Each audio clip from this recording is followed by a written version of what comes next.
Bonjour à tous, une news qui n'a l'air de rien comme ça, ou presque, mais qui montre à quel point les constructeurs automobiles, malgré leurs énormes staffs d'ingénieurs, de services marketing, leur comité de direction et tout le reste, sont à la fois dans l'amateurisme le plus total, le déni de réalité et disons-le carrément, le foutage de gueule vis-à-vis des consommateurs.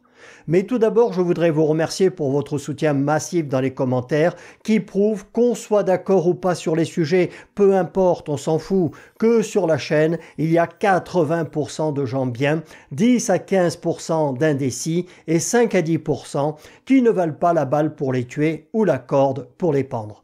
Et ça va être à moi, entre autres par une modération très stricte des commentaires, à tout faire pour les éradiquer. Article Auto-Info Distribution écrit le 7 février 2025 par Antonin Morisco. Rien que le titre m'a fait sauter au plafond. Les droits de douane européens menacent la carrière du SUV Cupra Tavascan, mais aussi les emplois chez Seat. Au niveau manipulation des esprits, tout y est. On ne fait pas mieux. On va le faire, mais à la limite, je n'aurai même pas besoin de vous lire l'article. Les droits de douane européens, ça concerne les voitures chinoises et Seat.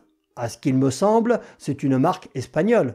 Donc, fabriquée en Europe. Et non seulement il n'y aura pas les droits de douane, mais en plus, ça sauvegardera l'emploi et le savoir-faire industriel chez nous.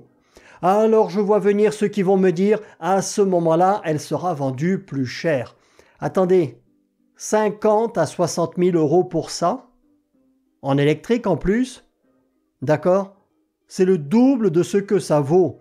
À ce prix-là, non seulement ils peuvent la faire fabriquer chez nous, mais en plus ils continueront de se gaver comme des oies. Et ce qui m'amuse, c'est lorsqu'ils disent que ce sont les droits de douane qui menacent sa carrière. Non, c'est tout simplement déjà, et on le verra dans une prochaine vidéo, que l'électrique a atteint son plafond de verre et régresse partout, et que ça ne correspond pas à la demande des clients, tout simplement. La plupart veulent des petits SUV thermiques à moins de 20 ou 25 000 euros. Basta. L'autopilote, les écrans de partout, pour amener les gosses à l'école ou faire leurs courses. Les clients s'en foutent. Ils veulent de la simplicité, des voitures fiables et économiques, rien d'autre. Parce qu'en plus, lorsque ça tombe en panne cette hyper-technologie, et ça arrive souvent, ça coûte une petite fortune à réparer. Page 2, produit en Chine, le nouveau SUV 100% électrique de la marque sportive espagnole Cupra est soumis à 20% de droits de douane supplémentaires. De quoi sérieusement réduire sa diffusion sur le marché européen et mettre en difficulté le constructeur. Je pense qu'ils n'ont pas attendu après cette auto pour être en difficulté, ils le sont déjà. Si Cupra est en danger, Seat l'est aussi, prévient Wayne Griffiths, le PDG de la marque. On nous dit que ce SUV électrique doit permettre d'abaisser le taux moyen de CO2 de toute la marque et ainsi leur éviter de payer la fameuse surtaxe. Sauf que si l'on regarde chez Ford par exemple, où ils ont des modèles à peu près équivalents comme l'Explorer ou la Capri, ça ne se vend pas. Les clients n'en veulent pas, même bradés. Donc ils ne vont rien faire baisser du tout au niveau du CO2. Produit en Chine, dans l'usine VAG d'Anhui, dans l'est du pays, il est taxé par l'Europe déjà à 10% pour les droits de douane normaux, auxquels viennent s'ajouter 20,7% de la taxe Bruxelles.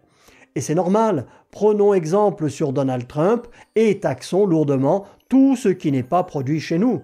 Il faut privilégier l'emploi local, sinon on se retrouvera tous au chômage et il n'y aura plus que des sociétés de services. Donc pour une fois, merci l'Europe, merci Bruxelles. Je ne pensais pas dire ça un jour. Et donc, notre très cher ami PDG de la marque nous dit que les droits d'importation appliqués à ce véhicule, vendu entre 50 et 60 000 euros, 60 000 balles pour ça, c'est vraiment du grand n'importe quoi, coûteront des centaines de millions d'euros à la marque cette année. C'est amusant parce que j'en avais parlé dans une autre vidéo il y a quelques mois. Le patron de VAG voulait forcer tous les constructeurs à passer à l'électrique. Amusant car dans leur groupe, il n'y a aucun modèle électrique qui se vende bien. Ces gens sont vraiment, tous, totalement incompétents et pourtant ils sont payés des fortunes. À croire que plus tu es nul et mieux on te paye. Ça doit faire partie des critères de recrutement. Page 3, la dernière, et ils ont de la chance que les gens ne soient ni solidaires ni organisés, même si ça bouge un peu en ce moment, car leur but, c'est de tous les ans abaisser toujours plus les taux de CO2 pour les vignettes crétins, rendre les conditions de circulation toujours plus restrictives. Comme ça, on dit, bon dans 5 ou 7 ans, ne pourront circuler que les transports en commun et les critères zéro. Donc uniquement les véhicules particuliers hyper connectés et avec une faible autonomie que l'on peut surveiller et contrôler à distance. 1984 de George Orwell ou La ferme des animaux du même auteur. Oui, je sais ce que vous allez me dire. Obéis, sois soumis et si t'es pas assez docile, on t'éradique. Donc, page 3, pour respecter la norme CAF, Seat envisage soit de réduire la puissance de ses moteurs thermiques, ça va être compliqué pour une marque qui se veut sportive, payer des amendes ou licencier. On prend le pari qu'ils ne vont pas licencier en Chine, mais en Europe.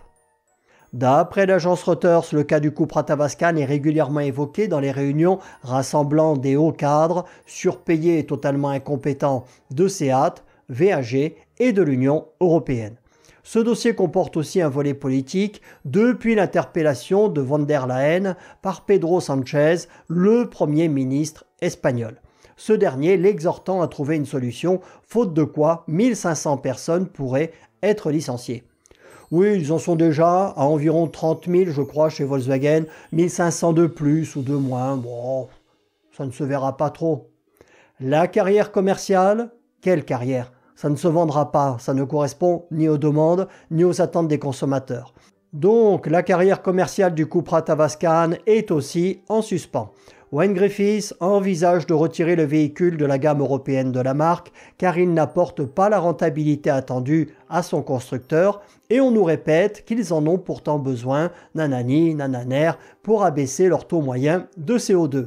Voilà, je ne sais pas ce que vous en pensez, pour moi une fois de plus, on est dans un déni et une incompétence totale de la part de ces gens qui se fichent totalement de l'emploi en Europe tant qu'ils peuvent verser des dividendes généreux à leurs actionnaires.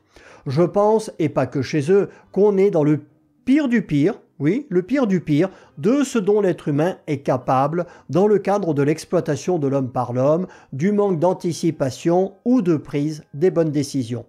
Vous me direz ce que vous en pensez, mais tant au niveau des industriels que de l'Union européenne, sans même parler de la corruption qui est évidente. Pour moi, et on a déjà abordé le sujet, même si ça peut paraître incroyable, ces gens ne veulent pas que détruire notre industrie, mais aussi toute la civilisation occidentale. Je sais que ça peut paraître un peu aberrant comme ça, mais réfléchissez à ce qui s'est passé chez les Mayas, dans l'Égypte ancienne ou dans toutes les grandes civilisations qui ont disparu.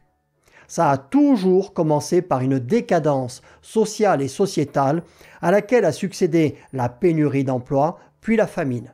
Parfois, il y a eu, mais trop tard, des soulèvements du peuple, mais dans tous les cas, ça s'est terminé par l'extinction de ces civilisations qui ont été remplacées par d'autres, le fameux grand remplacement, tant souhaité par certains, qui ont pris leur place avec d'autres mœurs, d'autres coutumes et d'autres règles. Et pour être totalement honnête avec vous, je ne vois strictement personne capable de stopper ça chez nous et en étant égoïste, en étant très égoïste, je suis bien content d'être à l'automne plutôt qu'au printemps de ma vie. Merci de votre attention. Salut à tous.